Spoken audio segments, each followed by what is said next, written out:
Okay, welcome back everyone to Red Spotlight Reactions here on YouTube. We haven't had a podcast in 2 weeks, but it's okay.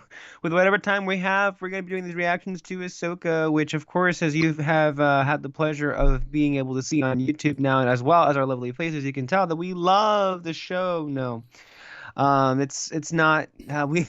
I think David's face right now says it all. It's not been the best of times. It's been just about the worst of times, and I have a sneaking suspicion that tonight may not necessarily well, we'll see. Maybe things won't really be changed all that much in terms of how we feel, or perhaps they may be worsened. Who knows? Um, we've all we're recording this the day after it was dropped, and so we've already seen reactions to it. With no spoilers, obviously, so you're getting a genuine reaction here. But the reaction to the show have not, or the episode, I should say, have not at all been surprising. Considering that it doesn't seem to matter what happens as long as a certain cameo shows up, and then apparently it's declared um the best Star Wars ever made. Which I know I've been sharing some takes Hmm. with you guys in the chat. And if you would indulge me real quick, I'm gonna go ahead and read some things here off the bat just to kind of, set the table because mm, I've reading some of this has made me quite angry, and Hmm. not necessarily in the way that I think some people would assume so. Um, but and again, I'm mainly quoting here John DeLillo, who is on Twitter and has been tearing up a storm lately as far as following the show, and of course, the state of the Star Wars fandom, right? So he tweeted out, or he quote tweeted, somebody that was basically saying that that Ahsoka was like true fan service. But they made that in a good way, where this person on Reddit said that you stuck with that he thought that this show was for them, saying, as if Lucasfilm was saying to them, "You stuck with us through more than 200 animated episodes across two series. You paid attention, and and on your screen right now, it's going to matter that you did. We're going to leave a lot of people scratching their heads, but this is for you. I feel served." This is a lot of fans in general, and this is a lot of Star Wars fans, and I feel that um this is not necessarily me saying that fuck you for liking the things that you like. All of us have our own things that we like, and you're perfectly, entitled to your opinion and to enjoy what you want out of it. But what I will say fuck off to is this mentality that you get to celebrate something that you somehow believe was made specifically for you. Which, if we can just add as a preamble here, yeah, I kind of introduced this as a way to, like, say fuck you to a lot of these people who feel so entitled. And make no mistake, the enjoyment they get out of this is because they get to lord it over people that, oh, because I watched Rebels and I watched Clone Wars, I know what's going on. So you're lost. That's on you.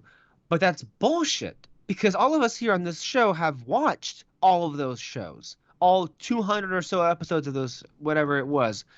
And we've been completely lost Yeah. because they've been telling they're telling the story with like several chapters having been skipped, and they somehow expect us to know it. That's part of the problem. But you know what else is part of the problem too, is the idea that I can understand where a lot of these fans would think that this is being made just for them, because so many of their shows are being produced without any kind of thought put into the normies, the general audience, people who enjoy Star Wars, but lately are not enjoying it as much as they used to, because all of a sudden they're expected to know over 9 or 10 or 11, 12 seasons worth of animated material that they wouldn't otherwise be interested in. And it's what we had mentioned over at the Marvel, Disney Plus side of things, where they began to make shows, and then they used post-credit scenes to connect to movies, and then back from the movies to the shows. And it's like, this used to be a rather easy thing enough to grasp, that both Lucasfilm and Marvel Studios used to understand this and, practice this, even as short as like 5 or 6 years ago. Now, all of a sudden, that's been thrown out the window. I had a discussion over with Peter this past weekend about like all the things that are happening on Ahsoka. Um, And I feel like there was a serious mistake made on the part of Kathy Kennedy and Lucasfilm in the idea that Filoni's shows and his characters are somehow the majority, or are like the most popular characters. His characters and his shows are popular, but because they also exist, and unfortunately I hate saying this because animation is evidently seen as inferior to live action, a lot of people just simply like turn off, and it is considered a niche audience. Mm. And so what Lucasfilm decided to do was to take all of those characters and Filoni himself and make that front and center on these shows.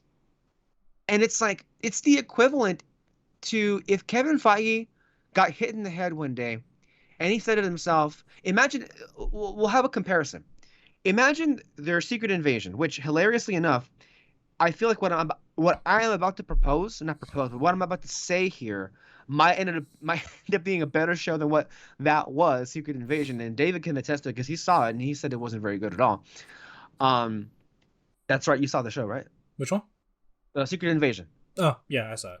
Yeah. So imagine if Kevin Feige decided that the Secret Invasion show that we got was not that, but or maybe it was a little bit about that. Let's say it was the same plot, right? Mm-hmm. Involving the scrolls, but instead of there being any big players, which there weren't any big MCU players, but just imagine, if you will, and this might even be a good comparison because the more I think about it, the more improved it would be. But just imagine if Feige for a second believed that every MCU fan loved the Agents of S.H.I.E.L.D., which they don't because for whatever reason, his utter refusal to acknowledge the show throughout the many years has somehow really, and I don't know if you agree with this or not, David, but it feels like it's really encouraged a lot of MCU fans to, or Kevin Feige's refusal to acknowledge it whatsoever, or like always like shade it, has seemingly encouraged this kind of mentality among MCU fans, particularly online, that it's part of the joke to always laugh at the show and not consider it canon, and therefore it's not really part of the family, kind of like a black sheep. Mm-hmm. Let's say all of a sudden Kevin Feige had knocked his head, and then he decided to take like not just main characters from Agents of S.H.I.E.L.D., but major storylines that were established on that show and literally just like transfer all of that over to Secret Invasion. Hmm. And it's like, well, wait a minute here. I thought the reason, and believe you me, don't think that this went under my radar here. For years and years, for fans of Shield, for instance, that were begging for any kind of connection to the mainstay universe or mainstay timeline, the response that they always got back was, well, that's not fair to the MCU audience because they clearly are not watching Shield. So why should the general audience that go see these movies in theaters, why should they be expected to follow a storyline or characters that happen on the TV show? And by the way, at that point, all anybody was asking for was like having Daisy in the background when Infinity War was happening or when like Endgame was happening. Mm-hmm. They weren't demanding her to be a main character with her whole baggage as a character be brought over into the Avengers. Like this literally is the personification of what that would look like if Marvel had done that with Shield. But in this instance, you have Star Wars doing that with the Clone Wars. And the thing is, unlike Marvel fans, hardcore Marvel fans, where a lot of them have never, let's be honest, they never watched Shield. They watched the first 3 episodes and then they just dismissed it, and they have no idea what they're missing. And if you're listening out there, go and watch that show, literally. But here's the thing: the difference is, hardcore Star Wars fans love Clone Wars, they love Rebels, and they love Filoni. And you know what? I'm not gonna say that's unwarranted. I love those shows as well, but I feel like this has been another miscalculation on Kathleen Kennedy's part about like where the focus of the content being made is being made. The lens basically, like who are we spending the most amount of time with? But I think it also kind of highlights this kind of misconception that the hardcore Star Wars fans, which are the loudest voices in the room, somehow are representative of like the general audience and what they would like to see, which they're not. And you know what the proof that we have there? Well, the proof is The Last Jedi was one of the most divisive films ever released out of well, clearly out of Star Wars, but just in general.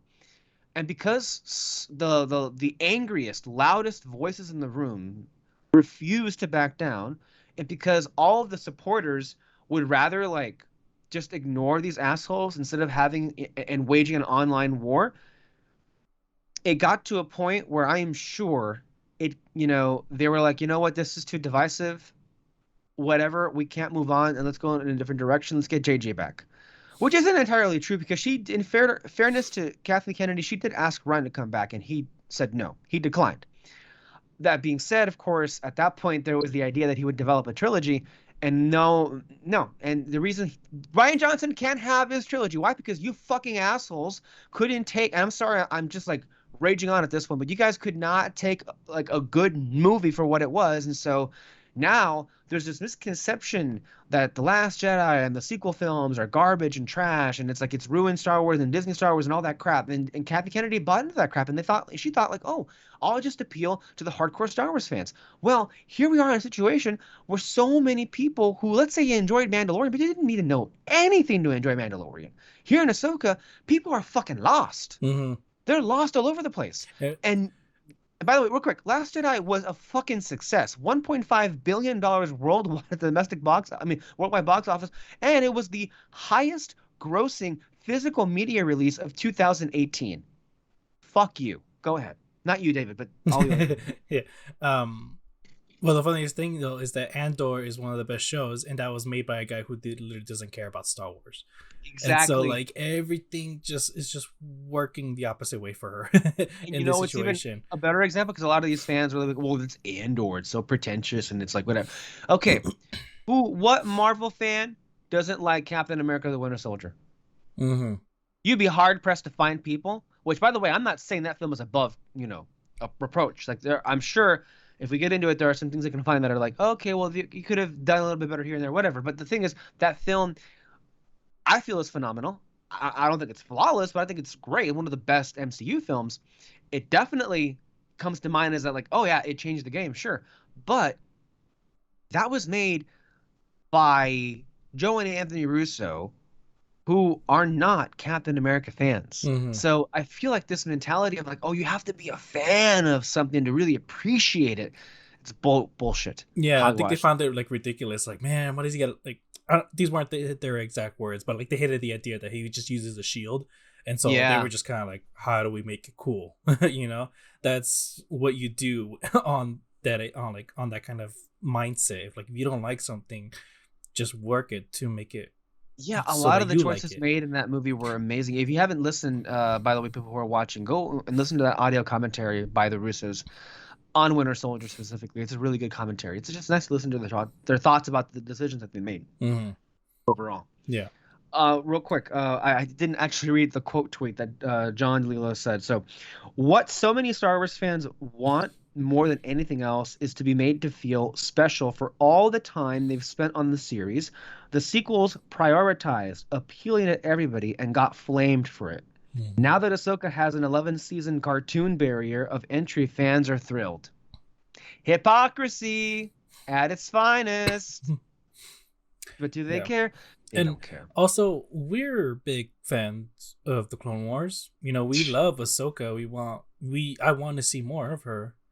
Like, But this show do I have is to come out and dig up my old like one of my old books from the Clone Wars to show like how much of a fan I am? I know we've yeah. we've been trashing this show. We've been Yeah. trashing these characters. We've been trashing these creators. Mm-hmm. We feel rightfully so, but we've been saying every step along the way, we love these characters and we love these shows. Not right now, but we did in the past. Mm-hmm. And just like, and they said, oh, this is for the fans, this is for the fans. I don't feel that. Like, you're not moving this character forward. I don't understand what It's direction you're regressing, if taking anything. it. And like, and for me, fan service is like getting to see something that you really, really want.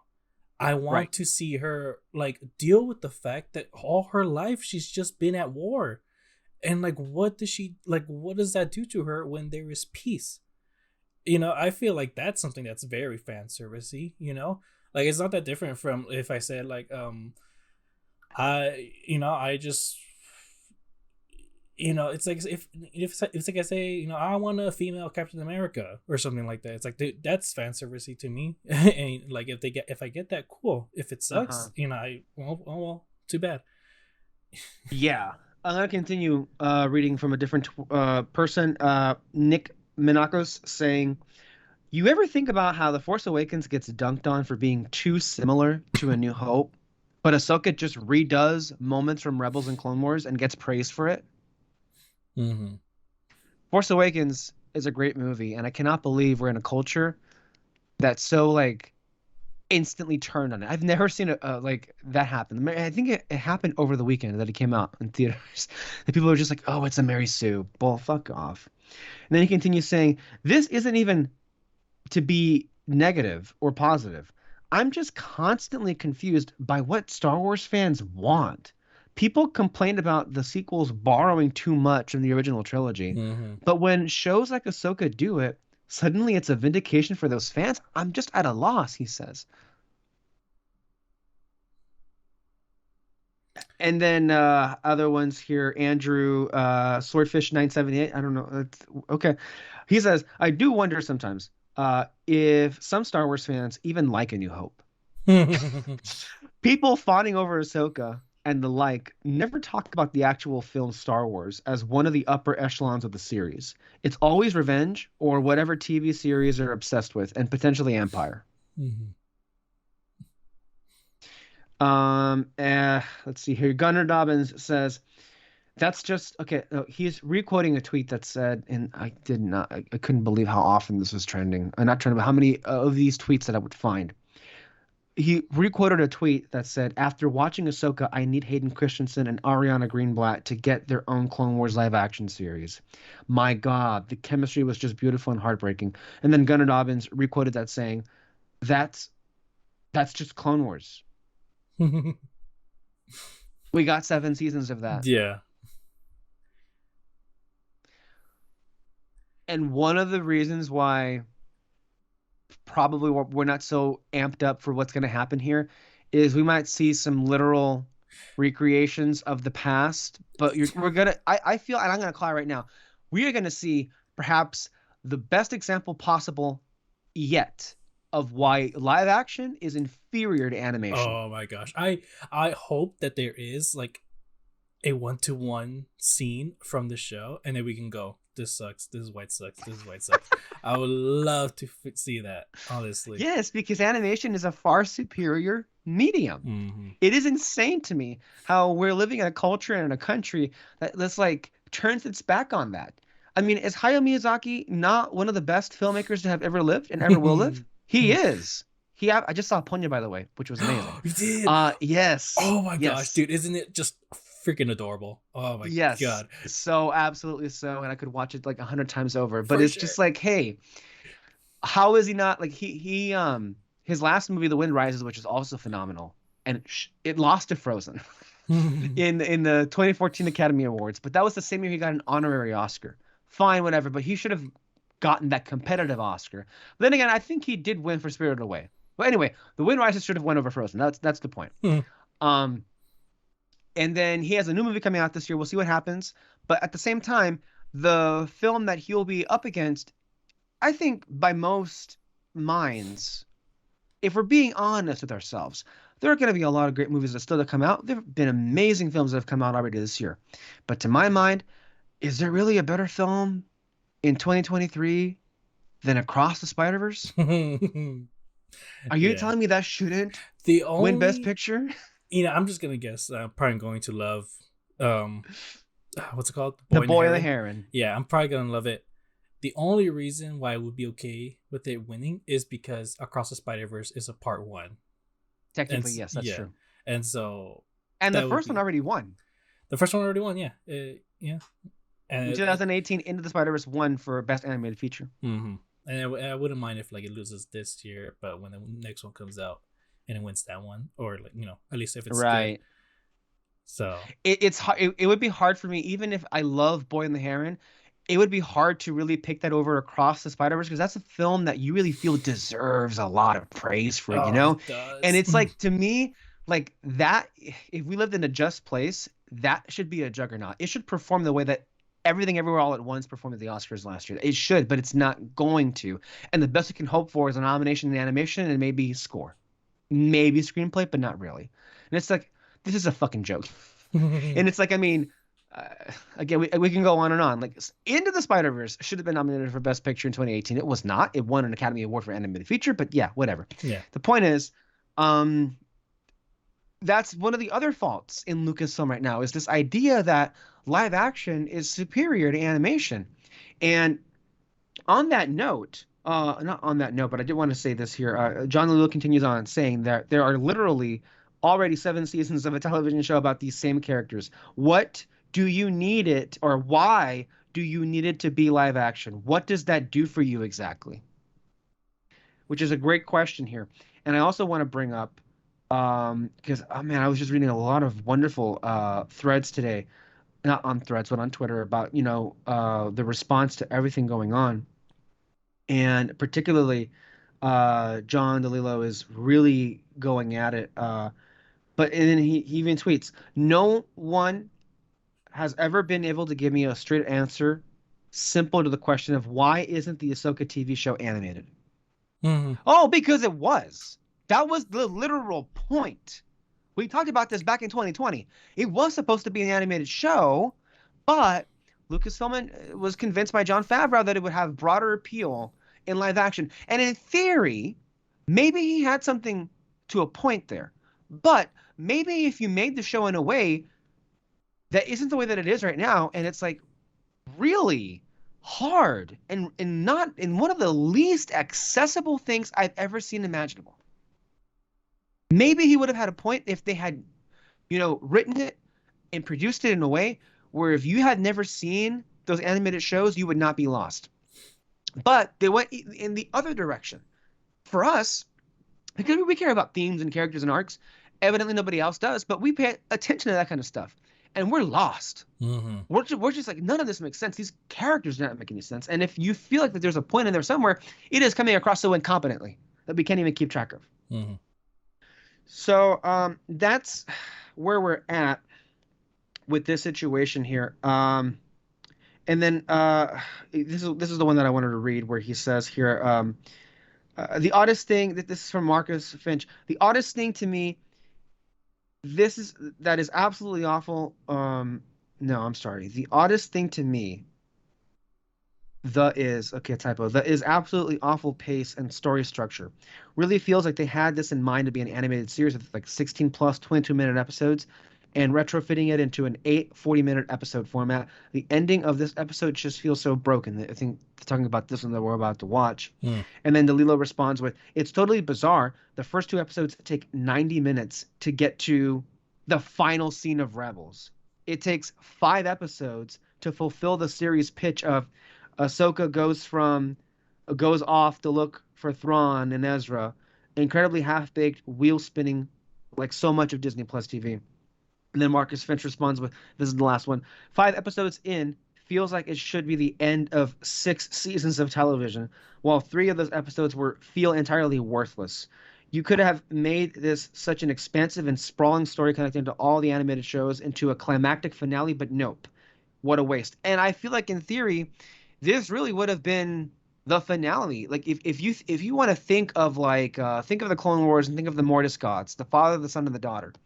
Well, these are the animated shows. If you think about Clone Wars and Rebels, this show clearly was the merging of Clone Wars and Rebels, and it was supposed to, and obviously feature Ahsoka as the main character. But what we're getting here is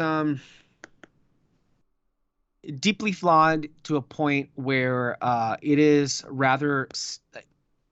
I'm not as angry, and I'm not really as that bamboozled, or not bamboozled, but just like thrown off by the praise because I've come to expect it. But now more than ever, it just is pathetic that this is what Star Wars fans think is not just passable, not just good, not just great, not even just amazing, but revolutionary, avant-garde, like redefining that, contextualizing stuff in Star Wars. Like, Yeah, I And don't we've get been it. doing this for 30 minutes, and I'm sorry this is a long preamble, but it's like, hey, just to get that out of the way with, because I have a feeling this is going to be memorable, but not in the best way possible. Mm-hmm. And we didn't like, oh yeah, World Between Worlds and all that stuff. And then, oh yeah, Hayden Christensen's back. Yeah. Whatever. Anything else before we start, David? Nope. Okay, let's go ahead and get into this. Let's go ahead and press play on our Disney Plus. If anybody's even still tuning in, like we just like shit so much in all of this. Your legacy, like your master's, was one of death and destruction. Previously on Ahsoka, as if we needed a recap. Not much Yeah. happens on this show. You know, And but honestly, did we need a recap on this really poorly orchestrated, poorly edited, poorly directed lightsaber fight? yeah. Also, I was thinking about Ray Stevenson and his performance. People are really praising his performance. Like he's probably is one of the best ones. I wonder in the why show. though. It's because he's doing the same thing as the other characters though. Like he's not giving that much emotion. And that's the only reason that's interesting is because it's working for his character. Yes. We like the mystery of his character and all that. But it's ultimately it's not going to work out in the end because at the end we're still not going to know who the fuck he is. As far as personality and as far as expression is concerned, I think our top 3 players would be Balon, Huang, and Hera. Mm-hmm. And Chopper. Yeah. Forget about Chopper. Mm-hmm. I feel like, if anything, the show, in the very few ways that I would consider it to be somewhat successful, would be Winston's performance as Hera. I was very skeptical about her. And so far, now I don't know if it's just because she's legitimately good or because everything else is so bad that it makes her look better by comparison. I mean, she's just always surprisingly like, what's the word? Like, she captures your attention, like Yes, for sure. Whenever immediately. she acts. When she's on screen, I'm like, oh, I'm back in it. Yeah, like with Birds of Prey, you know, it was okay movie and all that, but like Mhm. whenever she would say a line, it was like, Yeah. oh, I know, like it just captures my attention and like I know what She it's just like has with presence. her character. Yeah, she has a presence. That's a better word. Yeah, it's one of the abilities an actor can have. Whereas Mhm. Rosario Dawson, and granted, there's a lot of makeup, but like, fuck, the I way know. she's played this character is just like, kill me. Mm-hmm. And with what's her name again? The one that plays Hera? Winston. Winston. Yeah, I think she just Winston. Winston. Winston. I think she just knows how to work a line, you know, because like I said, you know, Birds of Prey was fine, but like she just Evidently, had these Rosario does not know how to work a line. I guess not, because like I remember in Birds of Prey, Hera, there's I this have one- Sabine. I mean, Mhm. Sabine, I have Hera. Don't forget about that. Stupid delivery. Yeah, and I guess I really like that moment though, where you know they were trying to protect the kid, and it was Winstead's character that goes, "Here, you don't need to see this," and then gives her like this car toy that's like important to her character and all that. And I was just like, oh Mhm. shit, like she just got the best line in the whole movie. Like she's the one that's like really trying to protect the kid and all that. So like I just think she knows how to work her lines, you know, how to like just deliver it just right, even if it's just a little small moment. Right. And she just knows how to do that.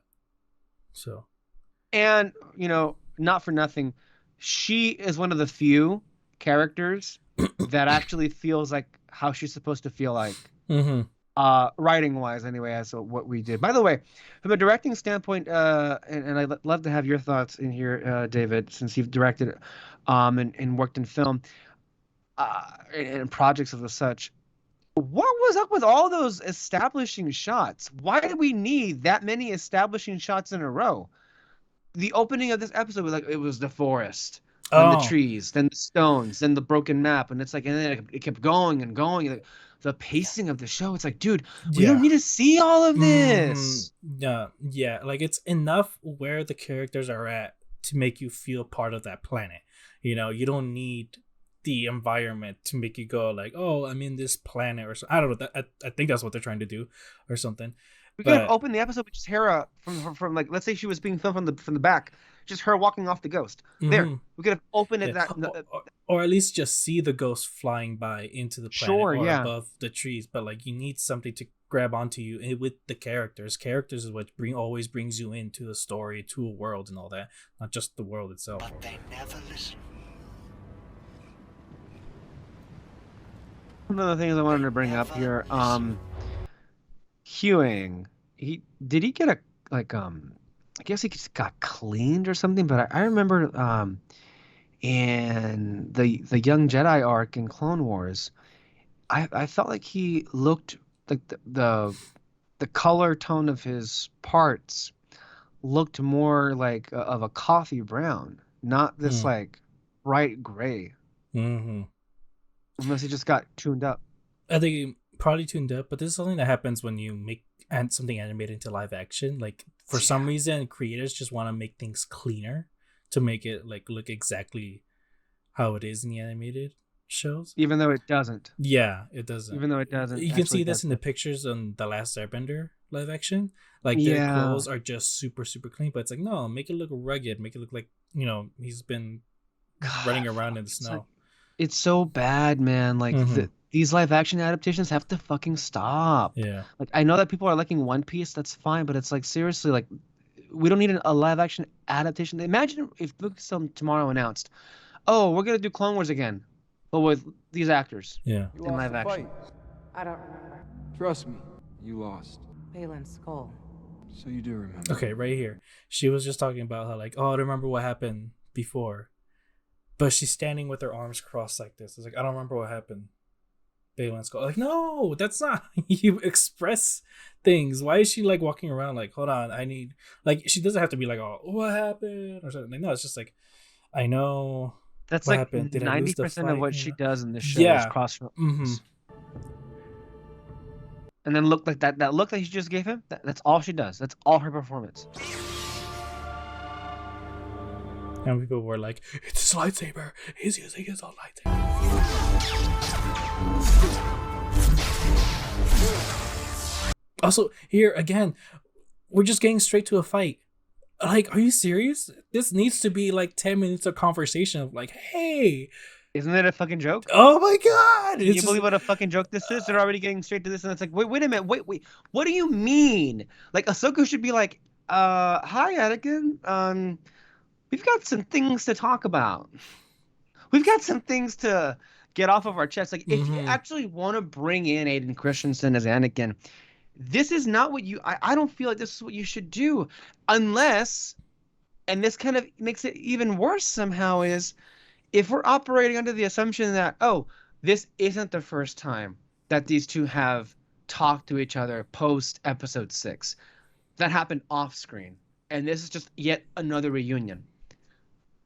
That's the only way what we just saw makes any sense. But the problem that creates is, what do you mean the exchange between a not resurrected, but a redeemed Skywalker via Force Ghost or whatever in Ahsoka was never had? Or, I'm sorry, what do you mean a conversation like that was had, but we are never going to see it? There's so much to say. Mhm. And I get the feeling we're not really going to get any of that here. Yeah. Because what and then what are we even doing here? We need to figure out what we're gonna tell Command. That guy in the orange is called Carson. He's been in all these live action shows. He's cool and all, but considering the role that he's playing here, why is Carson there and not Zeb? I know. Like, he's not really that major of a player. He's just kind of there helping out. Yeah.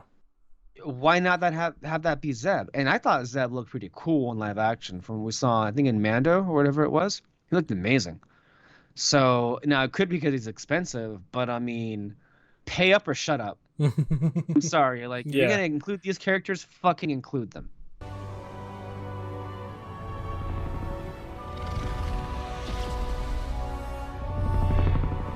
Okay, why is Hera there in that moment and not Sabine?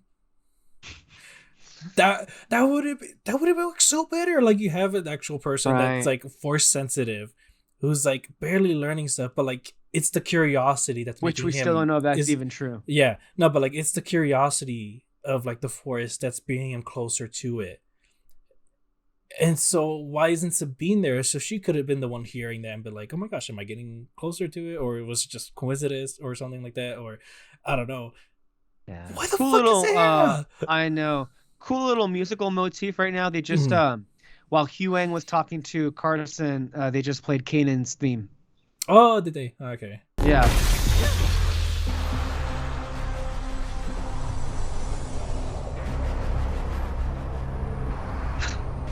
Okay. Okay. First flashback moment right Yeah. here, isn't it? Here we go. Okay. Here we go. Oh god, okay. That's Ariana Greenblatt, who I've been told played Little Gamora in Infinity War, and she also played the daughter of America Ferrera in Barbie. Mm-hmm. She was also in 65 with Oh, Adam Driver. Yeah. Interesting. Yeah, she's a good actress. I mean, I hope she gets more stuff. One thing I want to see if you've already noticed it, but This is the Clone Wars. it's pretty hilarious how I don't know if I should point it out, but like you're seeing it right now. It feels like the show already kind of admits a live action cannot, live up to the scale of animation. Yeah. Yeah, this is a Clone Wars battle, but pay close attention, people. Like, can't did see they go? shit. Did they? Well, yeah, but did they call up James Wan and borrow his fog machine? Dude, Look at that, you you don't can't see anything. Like, Dude, look at I can't believe we're not gonna see a single drone watch. the droid. I don't see any droids. No. Yeah, that's the thing. Like, we're not gonna see a single droid. They're on some You don't see sand. anything. They're on sand. This is the same set, Mm-hmm. the same area. Same set. The light's just on a different place. Yeah, the camera's in a different place too, and you still can't see much of anything. Can't see anything at all. But Don't it's know. just sand. Yeah. Again, people back there at home, explain it to me again. How is this supposed to be superior to the animation? Mm-hmm. Oh, is it gonna be that actor? Oh, I think they bandaged this. I think that guy's face is all bandaged up. It's covered up. There's Captain Rex over there, it looks like, and then also Anakin. Yeah. If we hear a voice by one of the clones, it may be Tamora Morrison. Probably. The problem is I don't think Tamora Morrison can fit in those clone armor suits. But it may be him, I'm not sure. Yeah. He did play a clone in Obi-Wan, but then it made sense, Yeah. considering the age. And you'll die. Which Anakin as Darth Vader said that to Ahsoka in Twilight of the Apprentice. Then you will die. About that, are you gonna address it? Oh shit! Hey, it looks like they are. I don't know. Man, that fog machine is doing the heavy lifting. I know this sucks. You can't see shit, dude. Oh my, that's not good. I'm sorry, but like, you can't see a thing. You can't see the damage or anything. Like how? I don't know. This was It's literally the laughable. opposite of what we were just talking about in the beginning of this episode. You know how you said like, why are we seeing so many like wide shots of the planet and everything? It's like, we don't need that. We already know they're on an alien planet, and Right. like, you just need the person there to like make us feel that you're in that environment. We didn't need it then, but we needed it right here. We needed it here because Yeah. we needed to know the effects of war. We needed wide shots of like the whole battleground, of every single fucking clone trooper dying, innocent people, running from their homes and everything. Why? Why didn't we get that? It makes no sense. Also, what was the point of that? I didn't. No. I want to know, what are they trying to say with that? Like, I guess we have to see where it goes, right? But what are they getting at with this Ahsoka Anakin final lesson situation? Because I feel like they were trying to go in the direction of like Ahsoka, her trauma, and that she never wanted to be a fighter, which I guess to an extent fits. Yeah. And I will say, from an acting standpoint, that was the best Ahsoka scene in the show so far. I think Yeah. Ariana Greenblatt's actually doing a pretty justice situation here, unlike Rosario Dawson. And by the way, which proves that the performance is everything. You know who else puts Rosario Dawson to shame? Look at what Hayden Christensen just did. I know. He slipped back into that performance. Not only did it feel like Anakin, but that was probably the best he's ever done as Anakin Skywalker. And so Yeah. Starkingly so that it felt like somebody in a laboratory combined Matt Lanter, who was the actor that did him in the Clone Wars, and Hayden Christensen, Yeah. and like merged them together. It was actually You could tell that real. he was trying to like portray the one in the animated show, but there was still Yeah. something holding him back. I don't know, maybe he just didn't want to make it too similar, or maybe they told him to like It's like hold a back on the combination. joking. Yeah. Like there were moments where he sounded just like Matt Lanter. It's like, are Yeah, you for trying to sure. sound like Matt Lanter? That's also And too. they give him the whole look that he had in the first few seasons of the Clone Wars, the Mhm. armor and then also the short hair. So that stuff wasn't terrible. Yeah, it wasn't bad. They brought up the No, things that it just needs to go somewhere. yeah, it like they brought up the thing that I wanted to bring up. It's like, okay, so there was some trauma going on from her fighting at a young age. Yeah. She doesn't know. She didn't want to fight, but she was forced to. She So, adjusted, and now she yeah. doesn't know how to adjust. Maybe It's back good that to it's who being addressed. Yes. But why did it take this long? Why did it take this long? You could have skipped this whole conversation if you brought it up in the beginning. Oh and my then god. It could Are you just. seeing this? Oh wait, what? Oh This man. is the Siege of Mandalore. And it's the same set. It's the same fog. No. Okay, so if they want to say like, oh well, it's taking place in multiple times, we just want to make it in one set and like have you understand. And she's crossing her arms.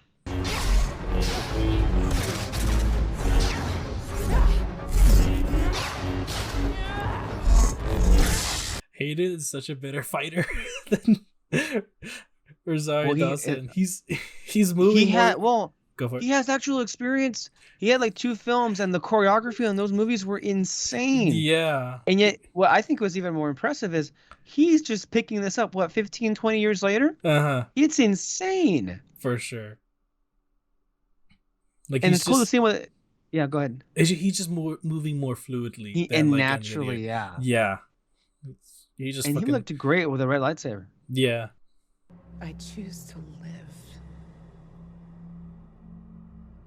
What? I don't understand the whole choosing to live and die. Like, she wasn't... What's the lesson? What's the lesson here? What do you mean choose to live? You're not explaining it. Mm-hmm. Are you trying to suggest in any way whatsoever that Ahsoka has been carrying this guilt, this burden? And if that's the case, but why specifically? There was a line before that said that if I'm everything you are, then that means, is she afraid that she also has like this dark entity within her? Mm-hmm. Like all of these things are interesting places to go, but again, this isn't the way to handle it. Not in a way that's concise or clear at all. This is acting as if we're supposed to get what's going on. Yeah. I guess we get what you're going for, but we don't get how you're adding up 1 + 1 = this. I don't get it. Mm-hmm. But also, like, when they bring up the whole, do you choose to live or die? It makes me think, like, was she suicidal before? Or, like... Well, the way she was acting, who knows, right? And, like, it's... And if we want it to be about, like, you know, she's not really living her life, she's just going from one place to another, which is, you know, basically that's what they mentioned in the beginning. I just don't understand how it's a struggle for her. We haven't seen that it's a struggle for her. Also, why is this happening now? Considering where the story was, why is this the time and place to do this? Mm-hmm. Also, why is Hayden Christensen gone? This should have been the whole episode. Like, and that's over. Mm-hmm. And even worse yet, they met again, and but no real conversation of like, I was so sad to hear, but I was so happy to hear. Yeah, imagine what it would have meant to a lot of us fans to hear Ahsoka say that she was happy to hear and say it to his face, her former master redeeming himself and destroying the Sith as he was always meant to do. Mm-hmm. Also, I literally said, I better see a fucking tear in this episode. And nothing. She doesn't do a single... We're literally in the moment where she was like in the battleground of a war. And like she's sad, but there's still... You know, but for one thing, that wasn't Rosario Dawson. And that's just from my past. I'm talking about now. Right. You know? This episode is barely half over, Oh my god. but what do you mean? That stuff that was only just about half of this episode should have been the entire episode. Yeah. I like that shot. Yeah, this is a good shot. Again, because there's a character in here. And like so it Jason. just makes it feel like you are still on another planet. That's his name, right, Jason? Ooh. Yeah, I think so. The music on right now. Is that from Twilight of the Apprentice? It sounded like it, like the ending. Oh, it's over now. This sounds like a new theme. Yeah, it was different. It was right when they were flying on, like, back towards Jason. That was hearing it. I was like, wait a minute. I see. Well, yeah, Kiner has been recycling. I mean, good, because that's how leitmotifs work. Yeah. You bring them back when they're appropriate. Mm-hmm. And Kanan's theme, Hera's theme was heard, Sabine's theme, Ahsoka's theme. I think at some point we got Vader's theme. I think last episode, Yeah. not this one. It does still feel somehow though, and maybe they think it's because it's live action they can't do it as much, but it does feel, for however good Kevin Kiner's music is, and make no mistake, Kevin Kiner's music has always been good, especially with Star Wars. But for however good it is, you feel like they're being overly subtle with it. Like I want to hear more of it. Like even when they're mixing it in with the scenes, it's a little too low to hear it. I Yeah. would like to hear it more. Like not blasting in my face, but like I mean, I'm just like more noticeable than what it is. Mm-hmm. Is it just me, or do a lot of those rocks seem to have Ahsoka's head on them? Hmm. Like, The shapes, like her two. yeah. I Yeah. can see why you think that. I don't think it's intentional, Mm-hmm. but it's just an interesting coincidence. She might have left an impression on it. Like a memory. So we'll know what happened. Possibly. I'm trying to remember if we've seen Ahsoka utilize this particular talent before. I know in Clone Wars, she particularly was afflicted by visions, Mm-hmm. premonitions that Aura Singh would assassinate Padme, which is why she accompanied her to Alderaan. But I'm trying to recall if we've seen Ahsoka utilize this particular skill where she can visualize memories of objects by being near them. I can't think of a moment. Yeah, it is possible. We know there is a character. It who is can do possible, that. yeah. I mean, she's been in a lot of episodes, so I mean, Yeah. it could be, and it also could be that she just picked it up along the way. I mean, she's older now, so I accept that. Mm-hmm. But still, the other thing, are you a Jedi or are you not? Why did that ever never get addressed? General, we have a problem. What else? It's the fleet. They're on their way. Well, they're a little late. I don't think they're coming to help. Usual bureaucratic nonsense. You refuse to send your fleet when they ask you for help, but you'll gladly make the trip just to wave your dick around. Typical cop mentality. Too much of Ahsoka's thoughts are literally trapped inside her head. Mm-hmm. We need to be let in. Yeah. If we feel like we're at arm's length, it's because she's putting us there. So much of the character in live action is just her thinking and looking at things, and we're just like, what do you mean? Like, what are you doing? Yeah. Then I'm afraid there's nothing more I can do. What do you mean there's nothing more you can do? You're the chancellor. You're the boss, lady. You're in charge. What was the point of you replacing an empire if this is the way you're going to govern? Why are the people throughout all of history and time that actually have a goodness to them such weak and inept individuals? You have to wield the power that you fought for. I'm sorry, this is not really a critique of the storytelling. I guess it makes sense. But still, it's like a tangent, but I feel just like justified. Mon Mothma should not be presented as this aloof, incompetent, and I'm sorry, just flat out weak there.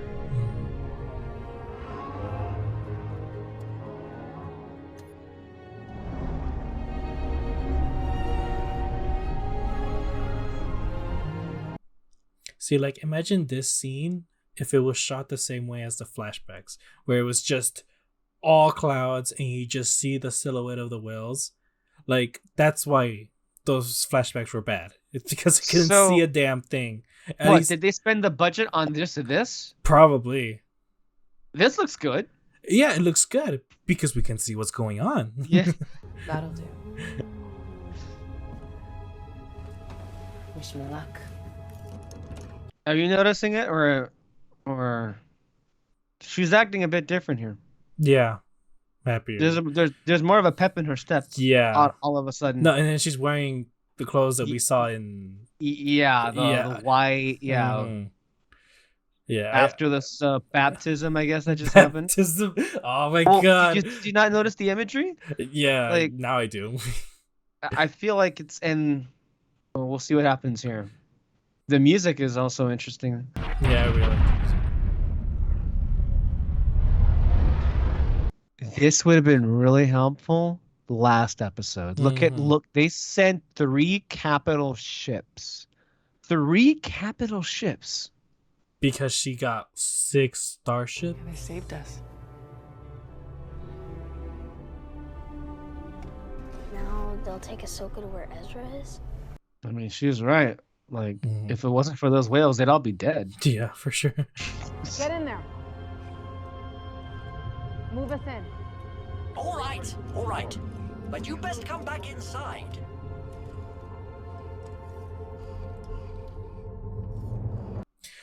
I hate being nitpicky here, but that's the moment when she just told him to go into the whale mouth. That could have been better.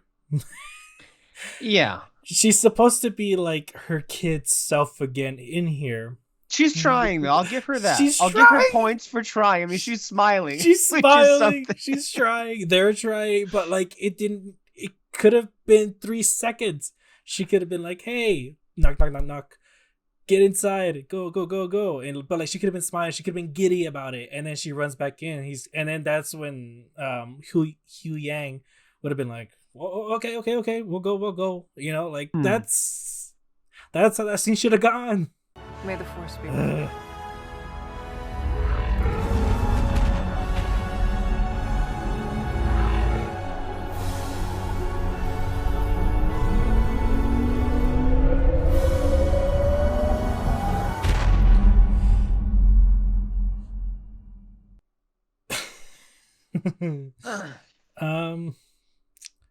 Okay, yeah, you were praising him earlier, but we gotta praise the score in this show. Yeah, fucking fantastic. Honestly, I really do love it, and like it's the only thing that gets me like somewhat hyped in some moments like this, and to feel something feel something, yes. But like there's so many things like dialogue wise that just didn't work.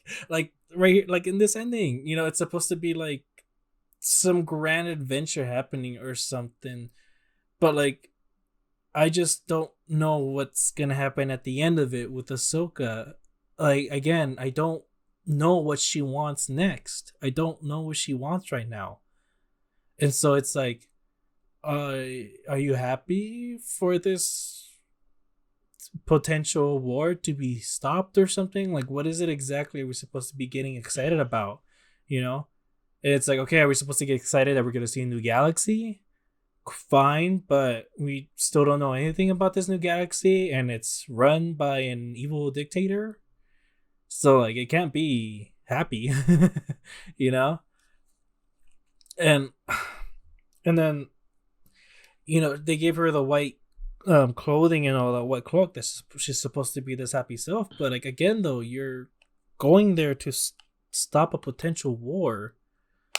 So I don't know exactly like how is this gonna make you peaceful or anything, or I don't know how this new self or like this new happy self of yours is gonna like I don't know. I'm trying to compare it. Like, I mean, it's just kind of like that thing at the end of every movie where like the guy figures out how to finally control their power or something, and you understand why like him able to control his power is going to affect the outcome. Whereas with this one, I don't know how it will affect the outcome. You're kind of supposed to see it a mile away, like, oh, because of this now, this person's gonna be able to stop the bad guy, or because of this now, this person is now gonna be able to bring back this person to the light. And I just don't know what that outcome is gonna be. Oh God, that music. Oh yeah, I'm it's just so good. listening. I'm just listening to right now the credits that's literally stuff from Rebels. It's just like, oh my God. No, yeah, it's great. I'm sorry, I'm on my phone trying to look at more detailed reactions to the stuff that happened in the episode. Yeah, it's fine. And okay, let's see here. This is a funny one. Joe Brennan. People saying Ahsoka's costume changed because she's moved on from the past or been redeemed for her sins. Has no one considered that the World Between Worlds fog machine just made her old one really damp? Because she was I mean, she was basically just holding onto a towel when she came out of the ship and all that. It was basically like a towel. I thought she was wearing it. Oh my God. Oh God, that's so funny. Oh Jesus. But seriously,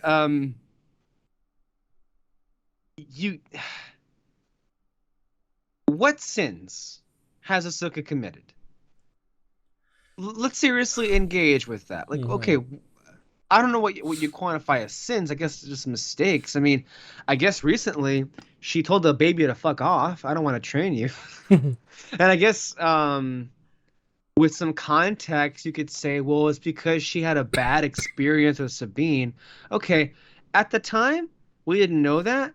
But even now, knowing what happened with Sabine, it doesn't make that moment any better.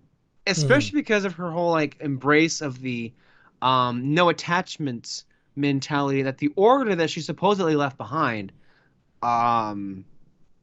so embodied, and was also, by the way, one of the reasons, I would think with however disappointed she was in Anakin for, becoming Darth Vader, she would also be really even angrier at the Jedi Order because she knows of how they made him feel so ostracized and how little they supported him. But that never gets addressed. Again, Joe Brennan. Incredibly funny to me that I've had years of people telling me that Rosario Dawson actually does have the warmth and charisma of Ahsoka. Just for today's episode to go, she's canonically been really grumpy and weird up until now. So then that's another thing I want to ask you. You know how in this episode, hilariously enough, which again is when Anakin said to her, "Is that what this is about?" Obviously talking about how, like, her very mixed feelings about that he became, a space Nazi in this universe. But if I were to borrow that line of dialogue, okay, is that what this has been all about? Is that why Ahsoka has been acting the way that she has in all of these shows? Dreary, stoic and muted?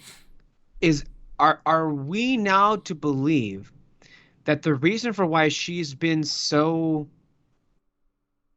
much in a grumpy mood, that's why she's been presented the way that she was in those shows? Because if that's the reason all along, the positives in that is, in the hands of more adept writing, well, I say that, but then if we had more adept writing, this wouldn't have been that unclear for years on end to begin with. But in the hands of, different creators, And that being said, also, who knows if Filoni will ever let anybody else have anything to say or do with Ahsoka. But, objectively speaking, if this was the case all along, then maybe what we're going to get now feels more like who Ahsoka is supposed to be. And if that's the case, it's not an unwelcome thing. I for sure would like to see this character feel more like how she would be like, the way that I know her. But then it's really shitty that you basically made her come across like an inconsistent husk of what her character would be in these last couple of shows. So I don't know if you buy that, but I think some fans are going to go with the idea that the reason for why she's been acting more stoic and less of herself than we would know like is because she had been carrying this guilt and this trauma. And you know what? We were saying, well, we know that she carries guilt and trauma, but we just don't see it. And that's two very different things. Mm-hmm. I know that the fans are going to justify whatever they want, however they want it, whatever. But we here at Spotlight had been saying there is a lot of baggage that Ahsoka has carried, but you know what? We haven't seen her actually deal with it. Here we have this episode, and to their credit, in their own way, they're attempting to deal with it. We should actually commend them for an attempt. We shouldn't really, but considering what else has come before the fact, it's amazing they actually tried to do something in that area. The problem is the way, and this has been the problem the whole time, the way in which they went about doing it and presenting it like the way that it was in this episode, again, ends up feeling muddled and confusing and a little bit incoherent, because I guess the point of what all that she experienced there with Anakin is that Anakin was there to help her finally get her over the hump, get her to let go of these mixed feelings, of maybe this resentment, of this trauma, and embrace being in the here and now. And that's just me trying my best to guess what was happening, but it wasn't at all really elaborated on. It was just kind of presented, and that was it. Also, but like, if that's the case, if that's the case, we don't know if that's the case for sure. We're just guessing here. I feel like that's what people are gonna take away from that. Like, she needs to let go of the past or something and embrace the change, embrace the future. That she needs to be someone else. And it's like, okay, I feel like one way to move on from that is if Anakin apologizes, like, "Hey, Snips, I'm sorry," or like, you feel guilty that you left me behind. Like, she literally said that in the show, right? That, like, I left him behind, I left the Jedi Order behind, and maybe she does think it's her fault that he turned to the dark side. You know, that should be something that Anakin should have said first, is, "I'm sorry that it made you feel that way. It wasn't your fault, you know, like, it was me. This was all me. I think this was something that I was always going to become," or something. Like, I don't know. I feel like a conversation about what happened. Yeah. What went down. Uh-huh. And I guess they're just treating it like, we know what happened. We don't got to waste time with that. What do you mean? Mm-hmm. We don't got to waste time for that. Yeah, I literally would have minded watching an hour of this if it, like, just them sitting in the warp between worlds, just like sitting on the floor, then talking about everything that's happened. Honestly, like, just do it. But no, this is honestly a waste of time. I did not like that we were supposed to see war, but it was just all fog. Like, no, that didn't work. It would have worked when it was just the fog machine was funny. That was, man. I hope they paid James Wan really well. He really likes to use it for his horror movies. Mm-hmm. Let me read something that really speaks to what we're talking about right now. This comes from a Twitter person called Thrawn Del Rey. Cool. Whatever. Cool name. They say, fans have been complaining that Ahsoka has been too stoic and detached in all of her Mandoverse appearances. Meanwhile, Dave Filoni has been explicitly expressing why that is ever since the ending of Rebels. I'm going to stop. Well, that's where that tweet first ends. What the fuck do you mean? He's been explicitly stating that this is the ending of Rebels. This is the first time well, not the first time, but like, well, technically this is the first time we're actually exploring and spending any real time with her since Rebels. Mm-hmm. I don't know what you mean that he's been building to, or he's been saying that this was the reason the whole time. This person continues. Anakin's lesson was all about showing her that the connections she makes are just as much as part of her as all the death and destruction she carries. I'm going to read that again. What? Anakin's lesson was all about showing her that the connections she makes are just as much a part of her as all the death and destruction she carries. From I've seen what such feelings can do to a Jedi to, and I think that's that's a line that Ahsoka Dawson, I'm gonna call her Ahsoka Dawson. Ahsoka Dawson says in Mandalorian, in her debut, to I choose to live. You want to touch on that, David? I don't know. I did not think that's what they were trying to go for. In that moment, it's okay. If it's about connections, what connections did she make? We didn't see that in any flashbacks. We should have seen that. If you're gonna use flashbacks, why didn't we see one of when Ahsoka and Sabine were first training with each, like, when they were together? And if not that, then why wasn't it a moment where Ahsoka with what's his name, the Huyang? No, Leia's dad, the one that adopted her. Bail Organa. Yeah, like, why couldn't it be with the two of them? That would have been great. I love that actor, honestly. Like, yeah, Jimmy Smits for sure. And there's a relationship there, but it's never really been explored. Yeah, like maybe in one cutaway scene in Tales of the Jedi, and in Rebels, barely, not really. And then maybe in even the Ahsoka novel. In the Ahsoka novel, there's more, I guess, there. Yeah, but barely, really any. What else? Yeah, I don't.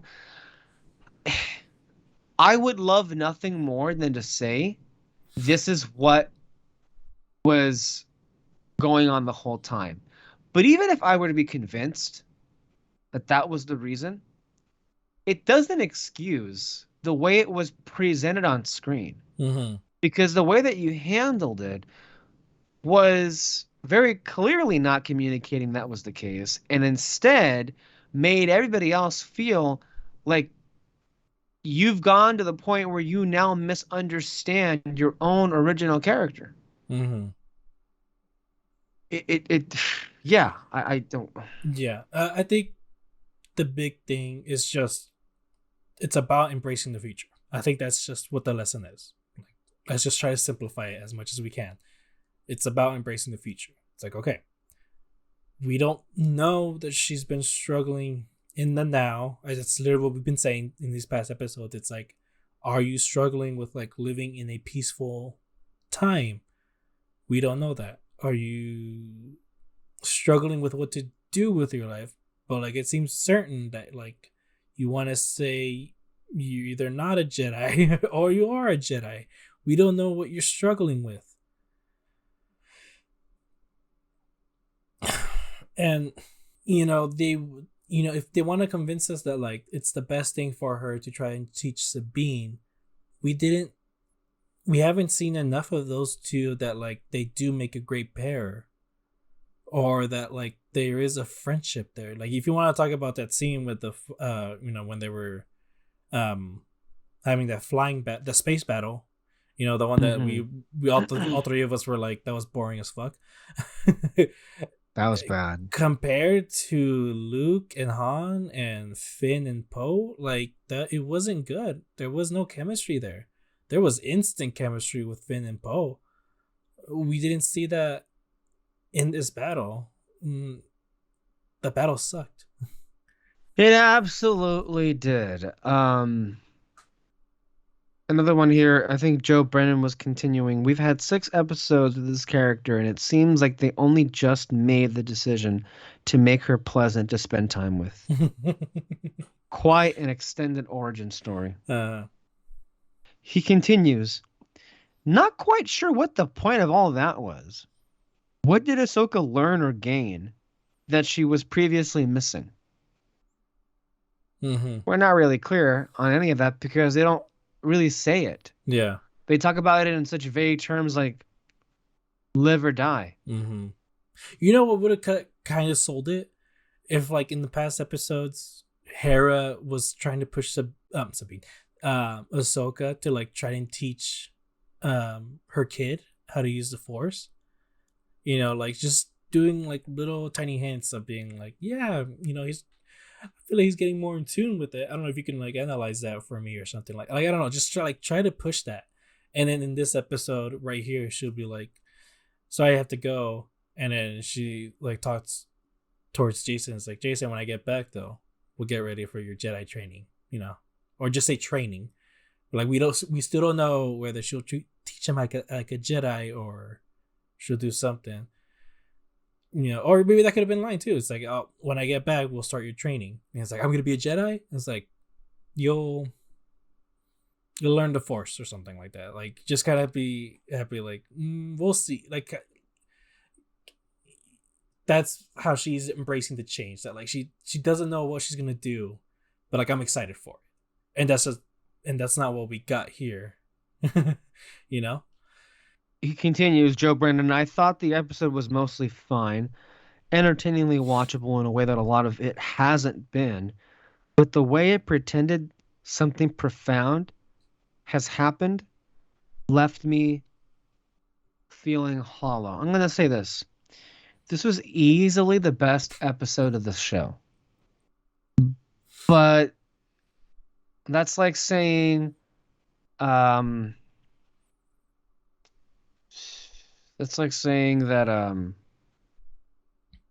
what's it called? Ant-Man.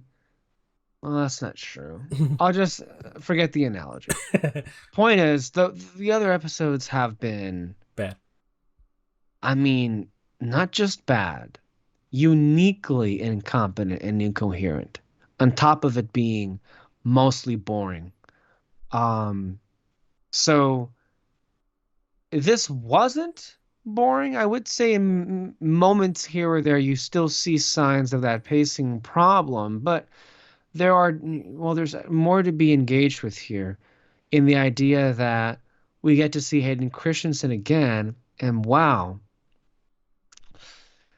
you just have to imagine what it would have looked like.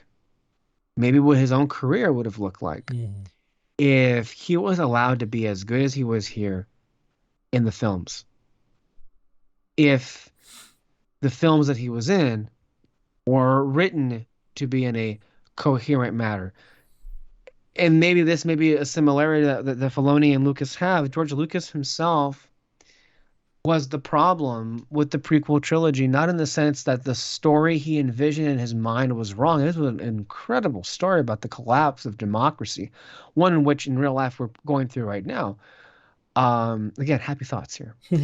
But in Star Wars, I thought his whole rationale for the failed institution that was the Jedi Order, the failed Republic, and then the galaxy at war and the master manipulator of it all, I thought it was a brilliant story, but I think people only appreciate it now because we have the Clone Wars. If you remove the Clone Wars and you just have those 3 films, they're like, there's so many gaps. There's so much missing on top of just the general lack of direction those actors were given. Sound familiar? So I guess the learner has become the master, I guess, in that sense.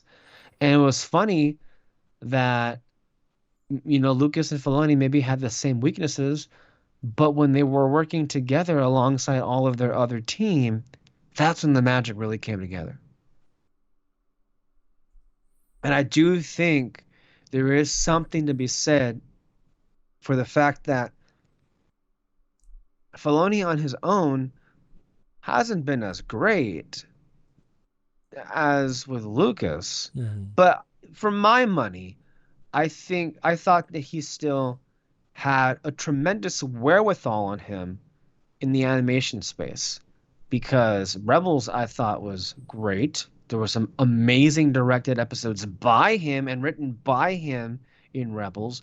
And don't even get me started on the cinematic brilliance that is the Siege of Mandalore, which is incredible. Mm-hmm. But then when we get to him and the Star Wars he's been writing and directing in live action, and it doesn't even feel like it's the same person making this stuff. Mm-hmm. You would, it's just hard to believe that the person who wrote Ahsoka's debut in Mandalorian is the same person that wrote The Siege of Mandalore. It doesn't track. Yeah. But I think more to what Joe Brennan was saying here is like, yeah, this episode really thought something profound had happened here, but it forgot to tell us what really happened. Yeah. So what did happen here? And now she's what, Ahsoka the White? What does it mean? What does any of this even mean? Mm-hmm. That's what we're missing, and that's important. Yeah. No, yeah. I don't know what any of this means. I don't know. I don't even know why she is this way. Like, that conversation just didn't make any sense at all. No. It didn't. Mm-hmm.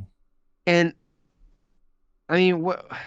On top of not really having much of anything to say, well, does it really matter where we go from here? Do we even care? I mean, we didn't care at all. I mean, let's be honest. But like, still, like, what does this really change? Nothing, honestly. Like, I don't know about nothing, but like, I don't know. For one thing, I just don't really care that she's this happy self now, because that's usually something that you do at the very end. You know, like, I feel like this, like, the conversation between her and Anakin should have been about taking on an apprentice. You know? Oh my gosh, like, yeah, that's what it should have been. Like, no, like, you were one of the best things in my life and blah, blah, blah. And then she goes, but if I'm one of the best things, you think you became better, then why did you become Darth Vader? You know, it's like, was it because I left? Like, you know, was it actually my fault? And he's like, no, like, no, I think I would have become this way with or without you, you know? And like, he apologizes, like, I'm sorry that you felt that way, that you had this guilt on you. And then tells her, like, but I don't know, maybe she actually just says, like, I needed something more than just an apprentice or something. You know, I wanted a family. He wanted a family with what's her name? Oh my god. Padme, yeah. With Padme. And I thought I lost that, blah, blah, blah. And then, but luckily I got it back, you know, and then just show a flashback of, you know, the moment where he saves Luke's life or something. I don't know. Or maybe when he says goodbye to him. And then just kind of like say, and then, yeah, he tells him, like, I wanted something more. I know you were part of it too, and you were always like an important part of it. And I want you are still the best parts of me, and I want you to have that. And so that he convinces her to, like, go after Sabine and actually teach her, no matter how much you struggle together. And that could have been the conversation. You could have extrapolated that into an hour-long episode and make just one of the most funnest episode in, like, all the Star Wars shows. Mm. Yeah. I don't know. Yeah. Ultimately, where this goes, I don't know if we even care to begin with. Was there anything else to? I mean, I guess not for nothing. I mean, it of course it was entirely unearned, but I will say, I do appreciate the costume change. Yeah, I do think it looks better. Yeah, it than what really does, actually. Like, it doesn't. Really I don't think it doesn't even compare. Like, it just looks so much better. Mm-hmm. I don't need it, but I would like to see what it would look like with the staff. Yeah, she carried, supposedly. I wonder if she is gonna get a staff at the end of this. But if she does though, then that's just gonna be another disappointment. Because I really thought she made it into that costume because she was studying a whole bunch of stuff with the Force, not because she was happy. So, Well, I feel the creators feel what you wished would have happened was the reason for why she's in that costume just happened in this episode. I think they think that what you wanted out of that moment, you got right now in this episode. But we didn't. no, yeah. especially Which is because worse. especially because this is something about the conversation was about life, about Mhm. living, and not so much about the Force itself. I feel like no matter what you think that whole scene was about, there's gonna be something to like talk about that makes you go, wait, okay, so then why didn't they do this? Why didn't they bring this up? Why didn't they add this scene or something like that? It's like you had a chance to like really go back into the shows or the movies, and they didn't. You know, if you're gonna use the fucking fog machine, either way, you could have. Then you had a chance to put in whatever you want. Could have put in Chewbacca for some reason. I don't know, like during when he was in the in the prequels. You could have put in Yoda in here too. Like, oh my gosh, why couldn't it have been that? Like, do what they did with. I mean, it would have been way too similar, but like, do what they did with Rey, where like she hears all the voices of the Jedis, but instead, like, it's we see all the Jedi that she hung out with. Actually, Yoda, Mace Windu, fuck it, Anakin, Obi-Wan, and all that. Like, you could have had that moment right there. Oh well, I do wonder though. We didn't even mention why it was that Alexis wasn't here with us today. Yeah. She is gone somewhere trying to correct a 15-year wrong apparently. But hopefully she'll be back next time, and I am curious to hear what she would have thought of all of this if she were here with us, because there's a lot that happened here. But do let me know what that's like when she sees it. Yeah. Because that should be pretty interesting. And also, before we leave today, I did want to say that we're thinking about, I'm not confirming it, but we're thinking about doing another one of these reactions, but for a different situation. Starring one Haley Bailey. Oh, yeah. So we were thinking of, like, since I don't know if you saw it, David. I think Alexa saw it. You all saw it together? Okay, so I would be the one that hadn't seen it. Okay. So the Morenos over the weekend bared witness to the 2023 version of Little Mermaid, and some of the reactions that I was getting from them were like pretty fucking insane, or bad. And so I guess I had the thought of it, and then I think you like the idea more of us doing a live reaction, but getting my reaction to what happens in Little Mermaid, which, for those longtime listeners, if they even exist, know that Little Mermaid is like my favorite Disney movie. Yeah. And I have been avoiding this live action remake because they've all been in a rather prestigious group of films, some of the worst ever made. Yeah.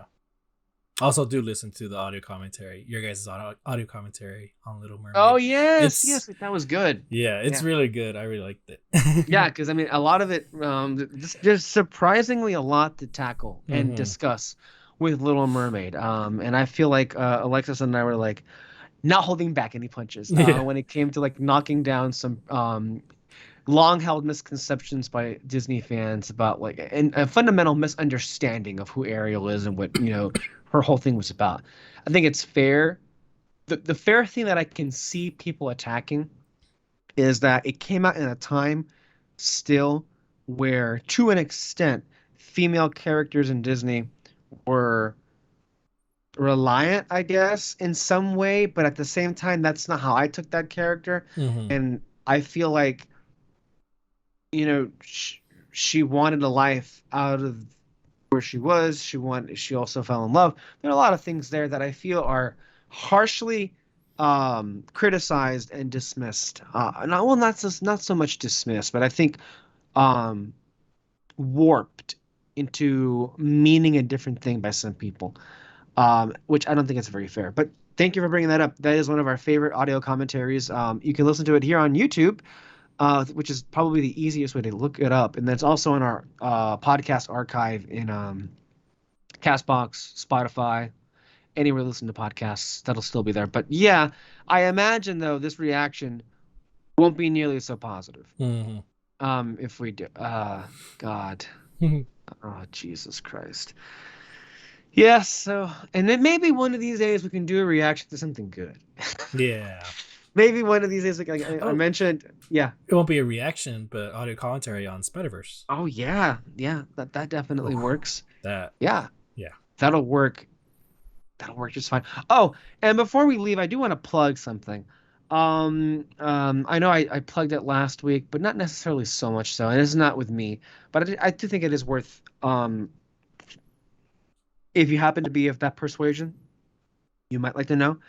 As I mentioned last time, behind me and David, you see Agents of S.H.I.E.L.D. posters, right? Well, in a few days, well, actually not in a few days, but in a few weeks, the 10th anniversary of the first episode being aired is going to hit later on in September. Nice. And one of the Agents of S.H.I.E.L.D. super fans of all time that happens to be an actual journalist reporter in the entertainment space, Jamie Jirac, announced, or will announce, I guess, on the 15th, that she is embarking on a new podcast that will review every single one of Agents of S.H.I.E.L.D.'s 136 episodes in honor of the 10th anniversary. One episode per podcast episode. So we're expecting at least 130 some episodes of that podcast, and I can't wait to hear it because I've always loved her enthusiasm, and I think her passion for this show is so unbridled and also unrivaled as well, especially in the space that she occupies. Many of those people didn't give the show a chance past season 1. We all know, we've said the story again and again, and so I can't wait to hear that podcast, and just to have something in the vein of representation for a show that, yes, has been off the air for 3+ years now at this point. This past August was the 3rd anniversary of it, like ending its 7th season.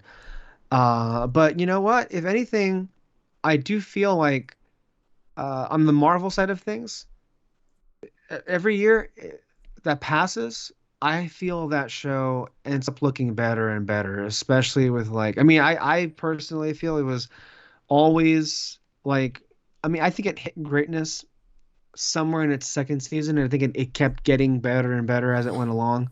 Not that, don't get me wrong, not that everything they did was perfect. Nothing it really ever is. But I do feel like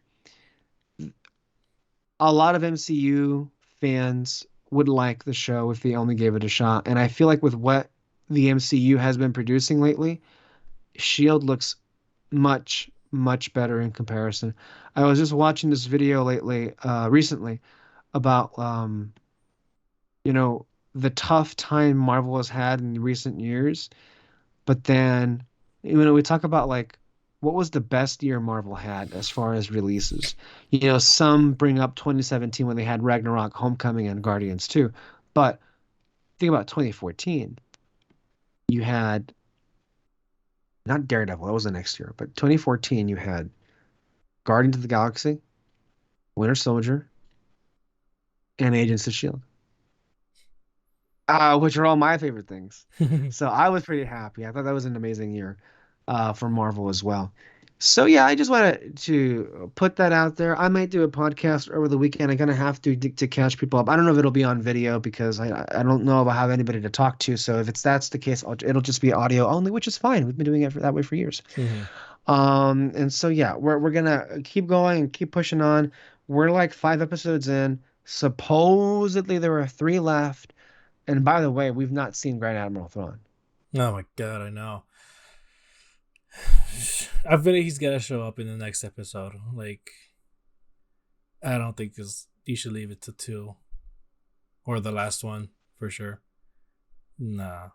I guess we'll find out. I feel like next episode they gotta put the fear in us of, like, why they should have why the Republic or whatever, the good guys, should have taken this more seriously.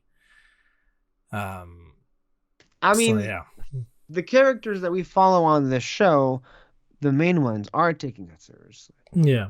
But I guess they got to prove why they've been acting that way. I get you. Okay. Well, with all that being said, let's go ahead and sign off today. Thank you all for listening. Podcasts and reactions can be available on anywhere you listen to podcasts: YouTube, Spotify, Castbox, and YouTube now. Stay under our spotlight for more content and more. I have been Alexis. This is David, and we will see you next time. Bye-bye. Bye.